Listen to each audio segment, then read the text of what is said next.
دنیا یہ چاہتی ہے کہ تم نشے کے اڈوں میں کھوئے رہو.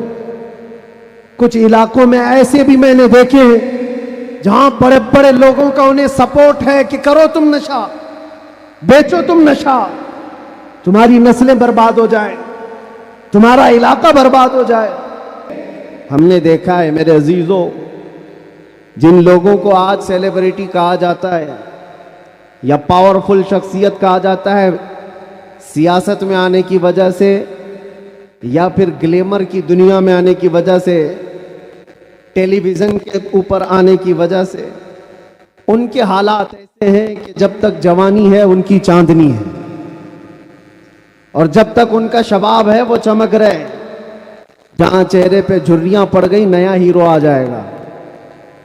دنیا ایک نیا ہیرو اپنا ڈھونڈ لیتی ہے، اور یہ دنیاوی حسن و جمال پر اترانے والوں کی زیادہ لائف نہیں ہوتی، وہ برقرار نہیں رہ سکتے.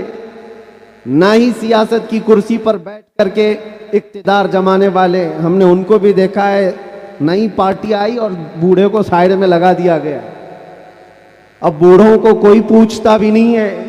40 سال بیچارے خدمت کرتے رہے اور آج ریٹائرمنٹ کی کربناک زندگی گزارنے پر مجبور ہو گئے. لیکن یہ مصطفیٰ کی غلامی کی دنیا الگ ہے. یہاں حضور پاک صلی اللہ علیہ وسلم کا غلام ایک عالم دین جتنا بوڑھا ہوتا جاتا ہے اتنی عزت اس کی بڑھتی چلی جاتی. یہاں بوڑھوں کی عزت کم نہیں ہوتی، بلکہ اس کو بوڑھا کہاں کہتے ہیں. جوان بیٹھے ہوتے ہیں لیکن بوڑھے عالم دین کو فیصل بنا کر بٹھاتے ہیں. جو زیادہ ہے وہ تجربے والا زیادہ ہو گیا، اس کی عزت بڑھتی چلی گئی. اس لیے کہ یہ عزت پاؤڈر لالی کی عزت نہیں ہے، یہ میرے مصطفیٰ کے قدموں سے حاصل کی ہوئی عزت ہے. ہم نے دیکھا ہے مرشد گرامی حضور تاج الشریعہ بدر الطریقہ کو، عمر 75 سال کی ہو گئی، بڑھاپا تھا، لیکن ایک جگہ انہیں بٹھا دیا جائے اور لاکھوں کو ایک طرف، دنیا لاکھوں کو دیکھنا چھوڑ دے گی، اس ایک مرد قلندر پر دیکھتی رہ جائے. کیا یہ حقیقت نہیں؟ ان کو دیکھی ہوئی آنکھیں موجود ہوں گی. وہ حسن و جمال نبی پاک صلی اللہ تعالی علیہ وسلم کی غلامی سے حاصل کیا ہوا حسن و جمال ہے. اسی لیے میرے عزیزوں یاد رکھو، اسی بات پر میں کہتا ہوں، آبرو ما زنا میں مصطفیٰ است، ہم سب کی عزت و آبرو مصطفیٰ، ہر چے دری دنیا باد مصطفیٰ است. جو کچھ اس دنیا میں ہمارے پاس ہے وہ نبی کے بعد ہے. جو بھی رشتہ ناتا ہے، جو بھی تعلق ہے، وہ سب حضور پاک کے بعد ہے. نبی سے ہو جو بیگانہ اسے دل سے جدا کر دے، پدر مادر برادر جان و مال ان پر فدا کر دے. یہ ایمان کا تقاضا ہے اور ایمان اسی کا نام ہے. اور اعلیٰ حضرت امام اہل سنت فاضل بریلوی کیا فرماتے ہیں؟ ایمان کسے کہتے ہیں؟ اس کی دو چند مثالیں آپ کے سامنے رکھتا ہوں. اور جب یہ ایمان آ جائے تو میرے عزیزوں، یہ جو آندھیاں چل رہی، یہ جو طوفان آئے ہوئے ہیں، یہ رخ موڑ لیں گے. اس لیے کہ سنا ہے قدسیوں سے میں نے کہ وہ شیر پھر ہوشیار ہوگا. اقبال نے کہا تھا، نکل کر کے صحرا سے جس نے الٹ دیا تھا تخت روما کو، سنا ہے قدسیوں سے میں نے کہ وہ شیر پھر ہوشیار ہوگا. وہ مکہ کے رہنے والے، مدینہ طیبہ کی چٹائیوں پر بیٹھنے والے، ایک کھجور پر پورا دن اکتفا کرنے والے، پیوند لگے کپڑے پہننے والے، وہ رسول پاک کے غلام، لیکن نکلے تھے مکہ سے پیوند لگے کپڑے بغیر چپل کے. اس وقت کی دو سپر پاور طاقتوں کو گھٹنے ٹیکنے پر مجبور کر دیا تھا. تخت روما کو الٹ دیا تھا، رومن ایمپائر اور پرشین ایمپائر، جن کو قیصر و کسریٰ کہا جاتا ہے، دونوں کو جھکنے پر مجبور کر دیا تھا. تاریخ کی سچائیاں بتاتی. کون لوگ تھے وہ؟ خالد بن ولید، سیف اللہ المسلول، 4 لاکھ صلیبیوں کے سامنے مقابلے کے لیے کھڑے تھے. تو صلیبیوں کے بادشاہ نے کہا تھا کہ یہ عرب کے بدو یا عرب کے دیہاتی لوگ ہم سے لڑنے آئے جو رومن ایمپائر کے فوجی ہیں، اسلحے سے لیس ہیں, طاقت سے بھرپور ہیں. تو خالد بن ولید نے کیا کہا تھا جانتے ہو؟ آپ نے کہا تھا رومیو جس طرح تمہارے فوجی شراب پسند کرتے ہیں, ہم وہ فوج لے کر کے آئے ہیں, تمہاری شراب سے زیادہ ہم شہادت پسند کرتے ہیں. یہ وہ لوگ ہیں جو شہادت کے لیے جیتے ہیں. عزیزان گرامی وقار, وہ ایمان کامل جب آ جائے تو پھر یہ طوفان اور یہ آندھیاں اپنا رخ موڑ لیں گی. آج وجہ یہی ہے, ان سے پھرے جہاں پھرا پھرائی کنی وقار, ان کے جو ہم غلام تھے خلق کے پیشوا رہے.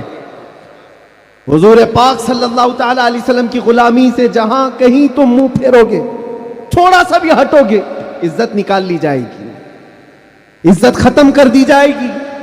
تمہیں جو مرتبہ ملا ہے وہ خیر امت ہونے کا, وہ حضور کی غلامی کی وجہ سے ملا ہے.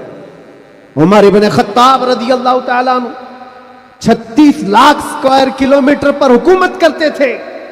تب آپ نے یہ نہیں کہا خطاب کا بیٹا عمر اتنے بڑے خطے پر نگران حکومت کر رہا ہے, بلکہ آپ نے کہا تھا ہمیں آج جو عزت ملی ہے وہ حضور کی غلامی کی وجہ سے ملی. وہ فخر یہ کرتے تھے. خالد بن ولید 125 جنگوں میں گئے, ہر جگہ فتح یابی, ہر جگہ فتح. کبھی خالد بن ولید نے یہ نہیں کہا میرے بازوؤں میں وہ طاقت ہے کہ میں ہر پہلوان کو زیر کر دیتا ہوں, جس جنگ میں جاتا ہوں فتح کے جھنڈے گاڑ دیتا ہوں. نہیں, خالد بن ولید کا ایمان تو یہ تھا کہ ان کے سر پر ایک ٹوپی تھی جس میں حضور کے 3 موئے مبارکہ تھے.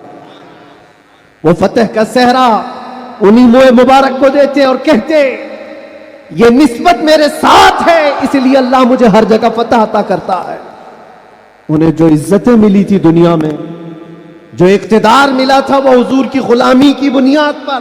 اور آج ہمارے پاس جو عزت ہے وہ حضور کی غلامی کی وجہ سے. نبی پاک صلی اللہ تعالی علیہ وسلم کی بات کرتے رہو. ایک جملہ میں اکثر کہا کرتا ہوں, ان کی بات کرو ہر دل پہ راج کرو. ان کی بات کرو ہر دل پہ راج کرو. دیکھنا آپ جو اس مذہب میں اس طریقے پر جتنا بڑھتا جاتا ہے اللہ اس کی عزت میں اضافہ کرتا ہے. تم اگر 70 دروازوں میں بند ہو کر کے بھی بیٹھے رہو, اللہ تمہاری محبت خلق کی دلوں کے اندر ڈالتا ہے. ہم نے ایسے ایسے علاقوں کا سفر کیا جس کا نام میں نے زندگی میں کبھی سنا ہی نہیں. گاؤں ہے, دیہات ہے.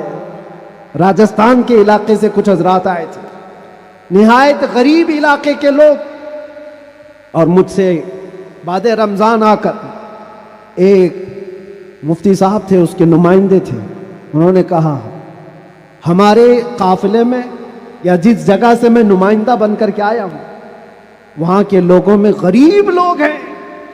3 مہینے تک انہوں نے صرف آپ کے لیے روزے رکھے, مطلب اللہ رب العزت کے لیے,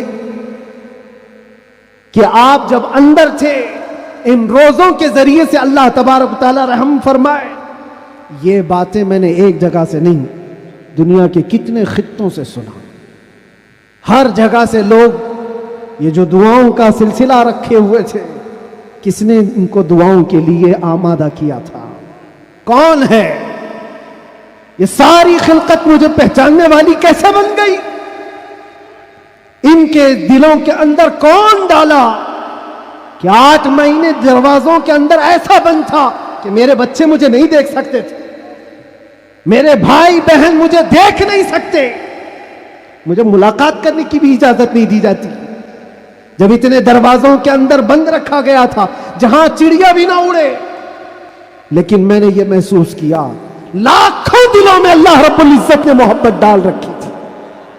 اس کی وجہ یہ ہے, چوری کر کے گیا ہوتا, لوٹ مار کر کے گیا ہوتا تو لوگ یہی کہتے کہ کچرا تھا چلا گیا.